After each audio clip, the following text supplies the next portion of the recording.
Hello, it's Segoy Penguin Gaming, and I'm here with a kind of out of nowhere dev blog. That's right, it's been about a year since My Liege has come out, and I have a new update that I want to talk about. So let's get right into it. So it's been about 6 or 7 months since my last update to the game, and that was for the Steam Deck approval, the green Steam Deck verified process.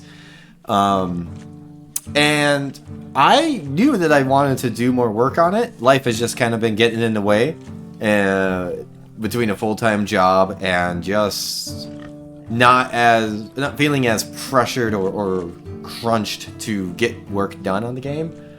It's just taking me longer than I thought. However, starting on April 20th through the 27th, Steam has a Medieval Fest, which is just one of their themed sales, and My Liege is included in that. So I use that as motivation to say, okay, let's get together one patch for community feedback. And there's really 3 main pieces of community feedback that I've received that I wanted to address with some updates. The first one is probably the hardest one to hear. Was for a Choices Matter game, there wasn't enough choices that mattered. It just didn't feel like there was that much variety in what was happening. And admittedly, I kind of expected that a little bit. In the world of Baldur's Gate 3s and other big titles coming out where the game truly does seem like it's ready... Oh, rogue cat sighting. Where the game really does seem ready for anything you can throw at it. It's tough as an indie dev to write a story and write consequences for everything and make everything feel as impactful as I wanted it to. It's just, that is a very quick scope creep and hard to accomplish as one person. But there were a lot of things in the game mechanics happening that I think people just didn't know about. Houses are keeping track of how they feel about you, and that impacts their later decisions. A lot of the options and choices that you have within the game are conditional. You might not have them available to you based on what's happened previously. And so those things were happening, and some players were doing more work for me than I deserved. They were assuming there was a lot of things that the game was doing that it wasn't really doing. I'm okay with that. You can dream up whatever game mechanics you think are happening all you want. But for the players that felt it wasn't like their choices weren't impactful enough, they weren't being rewarded for their decisions, and they weren't seeing the results of those decisions. And so I had to make a choice to kind of go back on a design philosophy that I had kind of gone with from the start, which was, I didn't want you as the player to have perfect information. I wanted you to have some guesswork. You don't know exactly what's going to happen because you're just giving orders to your house and whatnot. I went a little too far on that. There are elements of the game that need to be gamified. And so the changes I made in this patch were to kind of tackle it in 2 ways. One, and I'm going to demo this with this trade request situation. Hi, Juliet. Your tail can join the devlog. That's perfectly fine. In this scenario, Lord Carlbridge wants to buy your flower. In exchange, they'll give you a little bit of money and offer to help train some of our guardsmen. So what I did is these first 2 options depend on you having the food to sell. Like, if you don't have enough food, you can't agree to a trade or a sale that you don't have the money for, or the food for. So I added an icon to these options where it is trying to indicate to you that you have this choice for a reason, and if you hover it, there's a tip text, food requirement met. Depending upon, maybe it's gold, maybe it's you have a strong enough military, you'll have the different icons. But you will have some amount of feedback indicating why you can do this. And I think that's going to help players feel that their past choices actually mattered, and, oh, I've been trying really hard to accumulate money or have a really strong army, and I'm seeing choices that reflect that dedication. So I think was something that I just didn't do well enough. The other thing is, I don't think many players realize how there was a system that the computer houses were tracking how they felt about you. It just doesn't come up clearly enough. And so I wanted there to be, when you make a choice, some instant feedback. And I thought about Baldur's Gate 3 and some other games where you make a choice and it's just like Asterion approves or everyone disliked that. And so I said, when it's not broken, you know, it's something I can do. So, for example, if we accept and say, yeah, I'll do the training, Lord Carlbridge is going to like that. And so I give you a little notification, House Carlbridge approves. Vice versa, if I redo this and decline, they disapprove. And just straightforward feedback. And it was something that I wanted you as the player to have to kind of assume by doing these things I am becoming friends or enemies with people, but it just wasn't clear enough to the players that the game was doing those things. So despite it being the opposite of my original kind of game design philosophy, there's a point where the player matters more, and if they don't feel like their choices have impacts, I have to make some concessions and adjustments to meet that. The second major piece of feedback that I got, and this was, so that first one was actually most common.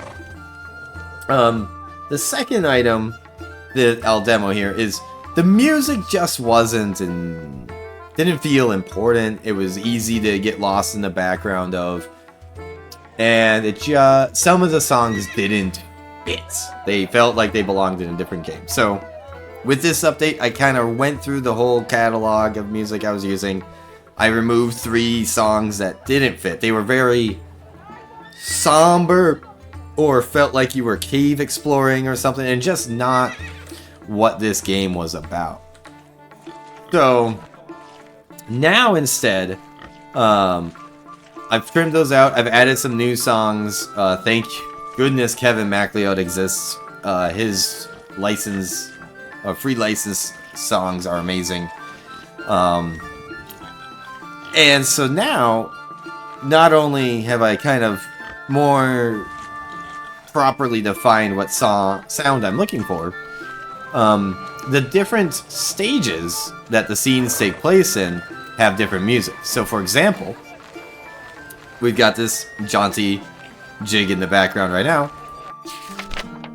And when you switch to an outdoor kind of marketplace area, it's a nice upbeat, busy song. And then when you go back to the overworld, it'll change back to the background we were listening to. And then, let's say you go to the inside of a castle. A much more ponderous, kind of broody, lots of decisions being made kind of music. So now, hopefully, as you are going in and out of these different scenes and stages, you start to match the music to the location, which is very common throughout games. And I felt like it was something I probably should have implemented from the beginning, but hopefully just makes it also more interesting. And the music maybe isn't so intrusive that it's distracting, but still adding something, some visual or some audio cue to go along with the visual changes. The last piece of feedback, and this is actually something that isn't with the update, it was with the price of the game, and this was the second most common thing I saw, specifically on Steam reviews, and it was simply that for the game, you know, a 3-hour game, fun, cute, indie game, all that stuff, it still, to general players, didn't feel like it was worth $14.99, and people were looking for it on sale. So, with that in mind, I lowered the price to $9.99 at the start of the year. Do I personally believe that an indie game that a developer poured a lot of heart and effort into should be worth $14.99? Not even my game, not even a bias. Like, I feel like that should be an appropriate price point for a game that you can get 3+ hours out. That said, I totally understand that's just not the world that we are in right now. And in the game market, anything over 10 to 30, that's like your successful indie realm. Like Hollow Knights and stuff coming out at 25 or 30 bucks. That's where they live. And that game deserves to be in that $60 range. But it's just something that I have to admit. At the same time, $14.99 felt good because it felt like an appropriate point for me, price point for me, but also it meant that if I did a 33% off, we're at $9.99. And that was a comfortable number for me. So if it was comfortable at the sale, let's just have the full price be $9.99. That said, with Medieval Fest coming up, there was going to be a pretty sharp discount on that, just because it's exciting and I want eyeballs on the game. That's really it. This is not going to be a money-making endeavor, so it's just get the game in front of people. With my last few minutes, there are a couple of smaller things that I did in this patch.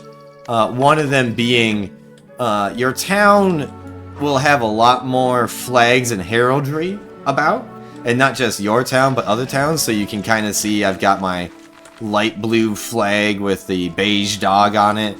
That's how you know that this is my town. Whereas if we fly over here to the Carlbridge lands, we see their flag more prominently displayed in more places. Like, you come to this town, that red fist emblem is gonna be in your face, kind of like, oh, okay, so that's their lands. We fly over to the capital. We see the High Lords, Golden Bird on the green field, emblazoned everywhere. And then lastly, we've got Markhaven and Stock. You know, we can see just at even a high level their flags strewn about. So the goal here being just for you to be easier to recognize what house actually runs these towns if you're the type of player to explore the map. The final thing was just playtesting the game, found more typos and little bugs. Spots where names weren't getting autofilled. There was very few and far between, but it still, found a few of them. So ideally, the game is becoming more and more streamlined and tuned and stable. That's not a very sexy note. I just want to say, even a year later, I pick up the game and I find some spots that just sound clunky, or this option doesn't need to be 40 words long, it could be 25. And I think that conciseness at times, while can get in the way of communicating the flavor you want, if there's just too much text, it's like a magic card. You don't want it to be overburdened in text, because then people don't know what they're going to do. So that is My Liege. That is the community feedback update coming out.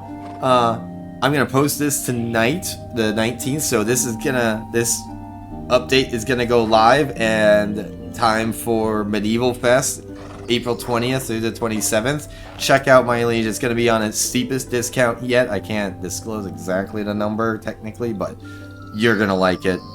And if you have any feedback, questions, comments, anything like that, get it in the comments of the YouTube. I answer every comment that I get within reason. Or get in on the Steam community page, anywhere that feels appropriate. I'm watching, I'm looking, trying to interact with people. So I'd love to hear from you guys. Have a great day. Thank you for watching, and I'll see you next time.